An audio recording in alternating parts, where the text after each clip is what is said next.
बरसाए। अधिकारियों ने आगे बढ़कर उनका स्वागत किया, लेकिन उसी भीड़ के बीच दूर खड़ा अर्नव जैसे पत्थर का हो गया।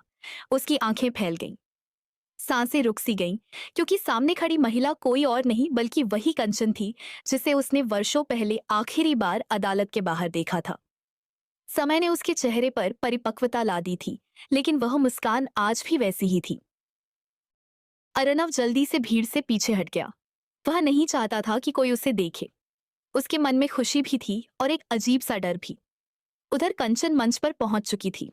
उसने विकास योजनाओं पर बात की, गांव की समस्याओं को सुना, बुजुर्गों से बातचीत की, लेकिन उसकी नजरें बार बार भीड़ में किसी को खोज रही थी, जैसे वह किसी चेहरे का इंतजार कर रही हो।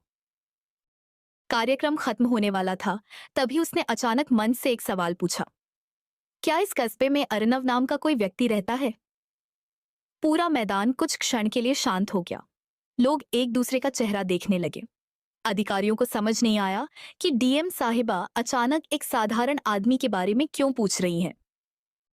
तभी भीड़ में खड़े एक बुजुर्ग ने कहा, हाँ मैडम, रहता है, कस्बे के किनारे वाली झोपड़ी में रहता है, बहुत सीधा आदमी है। यह सुनते ही कंचन के चेहरे पर वर्षों बाद एक अलग ही भाव उभर आया, जैसे किसी ने उसके दिल के सबसे पुराने घाव को छू लिया हो। उसने तुरंत अधिकारियों की ओर देखा और कहा, मुझे अभी उसी झोपड़ी में जाना है। यह सुनकर सब लोग हैरान रह गए। अधिकारियों ने समझाने की कोशिश की कि पहले बाकी कार्यक्रम पूरे कर लिए जाएं, लेकिन कंचन ने शांत स्वर में कहा, बाकी कार्यक्रम बाद में होंगे, पहले मुझे वहां जाना है। कुछ ही मिनटों बाद पूरा काफिला कस्बे के उस कोने की ओर बढ़ रहा था जहां अर्नव की छोटी सी झोपड़ी थी। रास्ते भर लोग आश्चर्य से एक दूसरे को देखते रहे।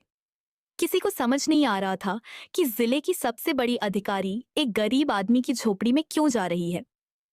उधर जब अर्नव ने दूर से सरकारी गाड़ियों को अपनी ओर आते देखा तो उसका दिल तेजी से धड़कने लगा।